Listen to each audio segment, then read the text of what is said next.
If you've landed on this video, you want to know how to choose the right triathlon wetsuit for your open water swims.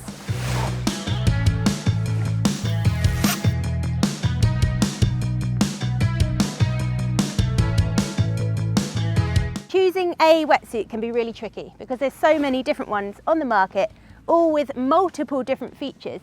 So how do you know which is the best swim wetsuit for you? We're going to go through everything you need to know. We're going to explain wetsuit flexibility and buoyancy, and we're going to compare the difference between our top-end wetsuits and our more entry-level wetsuits as well. If you want to know something a bit more specific and know the suit that you're after, you can use the timestamp below and you don't have to listen to me waffle on about everything. So I am a woman and I have got women's wetsuits here with me today. However, what I'm saying is applicable to both women and men's wetsuits. So let's crack on. So we are starting with the beginner side of things and looking at Zone 3's most entry-level wetsuit. Generally speaking, beginners tend to have a little bit of problem kind of balancing their body position in the water, so keeping a nice kind of flat, even body position.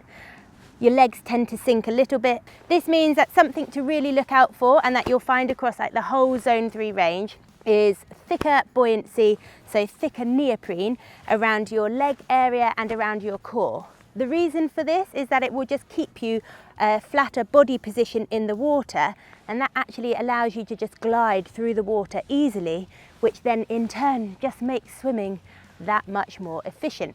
As we go through the Zone 3 range today, we will notice that the neoprene in the shoulder area does get more thin and more flexible. And that's just to give you that really, really important full range of motion. So this wetsuit essentially combines 4mm panels of neoprene thickness around your legs and core. And then as we move up the suit, it goes to 3mm and then to 2mm. And again, that's just to make sure that you've got a real enhanced range of motion and helps you to conserve energy with your swim stroke. So starting at the Agile, but working your way through the whole range of Zone 3 wetsuits, all of them are glued and blind stitched. That essentially means that you're not going to get any water kind of leaking in at the seams, which means you're just going to stay warmer and again keep your real buoyancy in the water. So one thing to also bear in mind if you are sort of new to the triathlon wetsuit world is that you actually don't really need to worry too much about like the length of the sleeves and the cuffs. Part of this is actually because the shorter that they are, the quicker it is to get off. So that is one of Zone 3's things. We do make them a little bit shorter. The other thing to notice though is that on all of our wetsuits we basically do have these speed cuffs. That makes it really, really quick to get it off in transition, and as we work our way up the wetsuits, the speed cuffs do get better.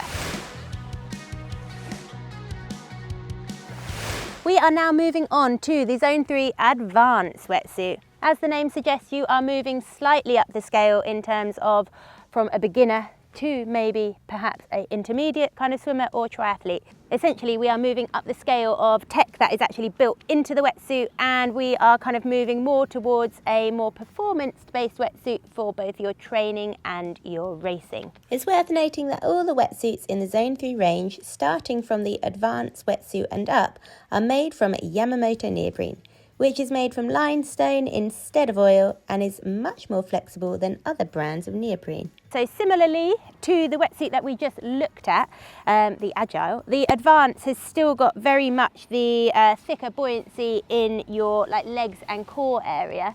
But the main difference is that we've got 5 panels of different thickness of neoprene. So again, that's just to really balance you out in the water and really kind of help your swim stroke. We're starting to get a bit thinner in the shoulders in terms of thickness here. Again, we mentioned earlier that that just really helps with the motion around the shoulders. One of the other really cool things that I'll call out on the Advanced wetsuit here is that it has got something called a speed flow coating. That's essentially over the whole neoprene on the wetsuit. Essentially, it reduces drag even more, so your legs are just going to become even more flowing through the water, just making your swim really smooth. As before, the wetsuit here has got all of the glued and blind stitching, so again, just doesn't let any excess water kind of leak into the suit. We are now moving on to the Vision wetsuit. This is now moving very much into the mid-range of the whole Zone 3 range. There is considerably a lot more tech that starts to come into this wetsuit now. So there's quite a few different things to look out for. We will still have the glued and blind stitch that we spoke about in the 2 previous wetsuits to this. We still have the speed cuffs as well, but we've also got a lot more advancement in all the different technical areas as well, which we'll dive deep into now. The Vision wetsuit is the first one in the Zone 3 range that is made from buoyancy neoprene. And buoyancy neoprene is, 1, a bit of a mouthful to say, but 2, it's made from a new type of Yamamoto neoprene that actually biodegrades in landfill conditions, making it a more earth-conscious design. So this wetsuit is made from even more panels of neoprene.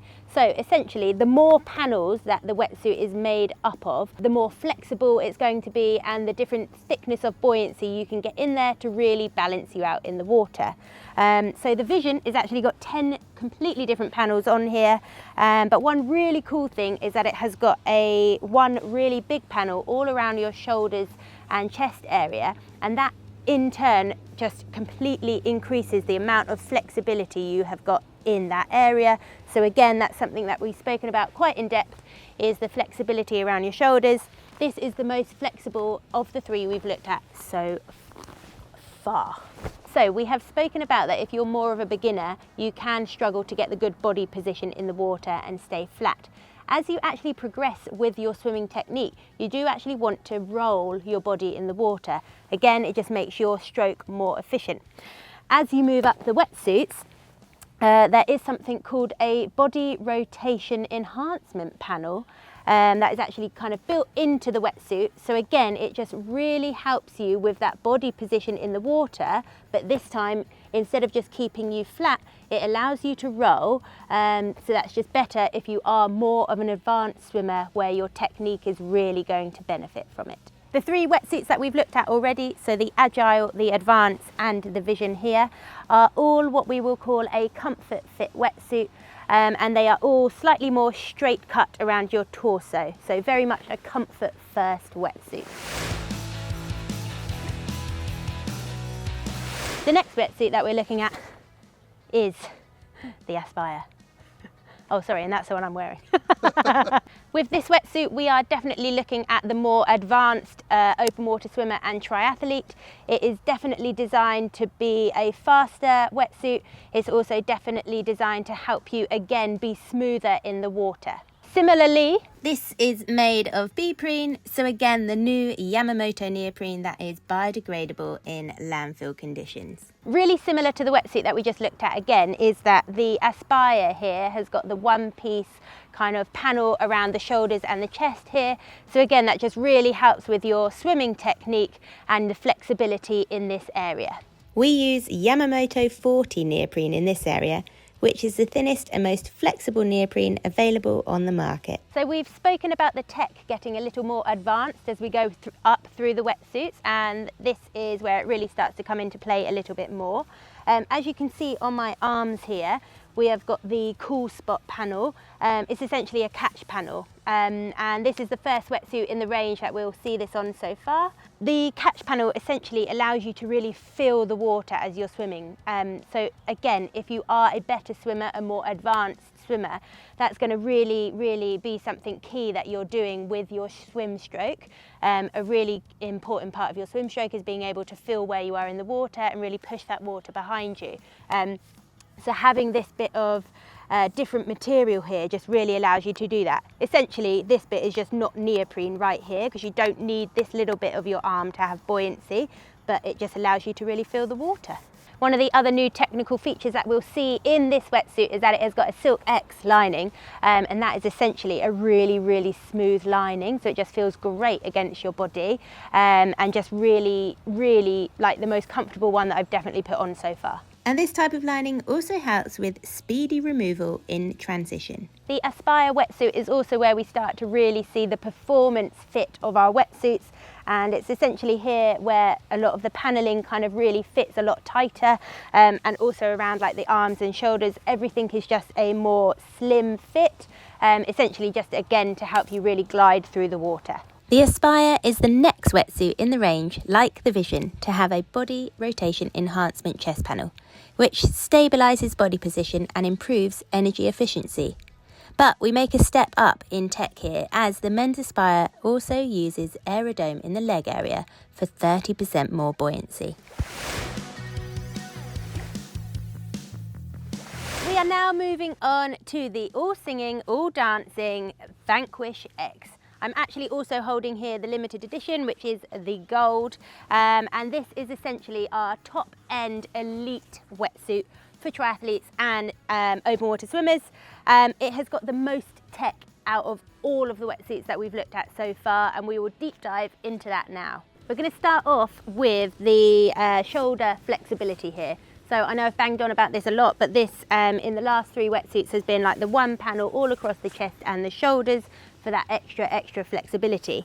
The difference here is that this is like 1 millimeter thick, so it is so thin and so flexible around this area that it almost feels like you've got nothing on, which is obviously perfect for when you are making that rotation movement in your swim stroke. Next, we're going to talk about the aerodome buoyancy panel. Essentially, you can see here that there's like this dimple effect, and this is just like incredible thickness and buoyancy of the neoprene. In fact, aerodome increases your buoyancy by 30% compared to regular neoprene. And when that's connected to the body enhancement rotation panel, which is here, again, that just allows you to really roll into that position in the water and really get the maximum like glide out of each stroke. So again, just makes you really efficient. I guess that's sort of the main aim of this suit, is just to make you even more efficient in the water, as well as really quick. The Vanquish X wetsuit has also got this sensory catch panel, and again, this is just that little piece of material along your forearm here that is just not thick neoprene. It's like a completely different material, and it essentially really allows you to feel the water as you pull and push the water in your stroke. So yeah, a really important piece of tech for advanced and elite swimmers there. I'm now going to take a look at these little grey patches that you can see on the leg here. It's something called bio rubber. It essentially reduces lactic acid, it increases your blood flow and minimises the fatigue upon exiting the water. What an incredible bit of tech that really preps you for T1. We'll make our way into the suit now, and as you can see, as all the other suits before it, we have got the glued and blind stitch, just so again you're not letting an excess amount of water in. But what's really cool about the Vanquish X is that we have got this titanium lining right here. Essentially, this is again going to really help with that blood flow. So again, just really helps you with your efficiency and not get tired as you're swimming. But it also is just that extra warmth on the core of your body, which is really important for triathlon. Just again, really helps you to be able to carry on and feel good as you're getting round the swim, but also as you're getting out of the water, ready to jump on the bike. As well as the titanium lining, we've also got this silk X lining, which we had on the suit that I'm wearing. And essentially this is just for extra comfort when you are in the water. Again, it does just feel really nice against your skin, ultimate comfort. This is obviously very much a performance fit wetsuit, so it is going to feel a little bit tighter all around your body. It's not going to be that comfort fit. It is very much focused on the performance side of things, quite cinched in at all the different areas of your body. All of the innovation in this suit here is all about getting you those marginal gains in your race. It's not a suit that you'd perhaps wear every single day, but it is a suit that you will dedicate to your racing and your really important training as well. I've got 3 other wetsuits in the Zone 3 range that I'm going to chat to you about now. They're not specifically triathlon wetsuits, but let's get into them. So I'm starting off with the Thermal Aspire. I think the word thermal kind of gives it away. It's a wetsuit that will allow you to swim in all temperatures or the colder temperatures all throughout the year. It is just essentially thicker neoprene throughout the whole suit. It is built to literally keep you warm and keep you swimming when the temperatures drop. The next one here is the Active Flex wetsuit, and essentially this is a really good all-rounder. You've got the smooth skin up here, which it really allows for that nice swim stroke, but the rest of the wetsuit here is not made from smooth skin material, or smooth skin neoprene I should say, which just makes it a little bit more durable, which is why it is also great if you are into stand-up paddleboarding or surfing or kayaking. So it's a bit more of a water sports wetsuit. We've also got the top here being made from Ulex, which is again just Zone 3's way of being a little bit more environmentally friendly at making our wetsuits. The final one in the range today is the Versa SwimRun wetsuit. It is, as you can tell, a completely different sport, so SwimRun is a sport in itself. The wetsuit is made from 50% Ulex, so a natural based rubber, and 50% smooth skin, so again just makes it nice and easy to glide through the water. So yeah, really great shorty sort of wetsuit for your swim runners. The Versa wetsuit has 2 inner pockets and a large zip pocket on the back for storing essentials like gels, and it also has silicone grippers on the legs to prevent it from riding up. Plus, it comes with additional arm sleeve for enhanced glide through the water in the swim. To round up this video, let's go through some quick fire questions about things we get asked about triathlon wetsuits and wetsuits in general all the time. How should a wetsuit fit? Getting the right size wetsuit is super important. You don't want something too tight so that you can't move and perform your swim stroke efficiently, but you also don't want something too loose so that you're just, leaking water into the suit and then not actually being able to swim properly at all. So you want to find that happy medium. We generally say that if it feels a little bit too tight while you're stood on dry land, that as soon as you get in the water, it will feel perfect. Whereas if it's feeling a little bit loose when you're stood on dry land, it's definitely going to feel too loose in the water. What do you wear under your wetsuit? In a triathlon, you will generally be wearing a tri-suit under your wetsuit. So that is usually a one-piece kind of outfit with your chamois around the crotch area for that all-important padding on the bike. You can also get 2 separate pieces depending on your preference. If you're not actually doing a triathlon though, you can just wear a swimsuit or jammers under your wetsuit, and that will make sure that you're not getting any chafing from the suit. What is the best triathlon wetsuit? The best wetsuit for you is actually pretty subjective, and you might want to rewind all the way back to the start of this video because it is something that is of personal preference to you. So it might be that you're a beginner looking to get into triathlon and you need extra buoyancy in your legs. It might be that someone that you struggle with your swim stroke in your shoulders, so that you need particular flexibility around this area. The best wetsuit for you is really dependent on multiple factors, which might also include your price as well. How thick are triathlon wetsuits? As you all have discovered throughout this whole video, wetsuits can range in thickness, and it basically is dependent on which part of the panel we are talking about. Generally speaking, the thickness of the wetsuit is thicker in the leg area and in your core, because that just gives you a little bit more buoyancy and helps you to stay flatter in the water to give you a better swim stroke. So to answer the question a little bit more specifically, we're looking at around 3 to 5 mil in your legs and your core, but then as you work your way up your body, you can get as thin as 1 mil around your shoulders. Which rolls nicely into the next question, which is, are triathlon wetsuits buoyant? That is pretty much the whole point of wearing a triathlon wetsuit, is to give you that extra buoyancy in the water. And for those that aren't quite sure what buoyancy means, essentially it's just helping you to maintain a good body position, and that's the neoprene essentially that is doing that. Where can I try on a Zone 3 wetsuit? Well, it's funny that you should ask that. We are actually creating lots of Centre of Excellences around the UK, and that means that you will have the ability to go and try on and test multiple Zone 3 wetsuits at the likes of Lake 32, where we are today. And that just means that you can actually go and try on different sizes and try on different types of Zone 3 wetsuit. If you want to find out where these test centres are, you can have a little look in the test centre map in the description below.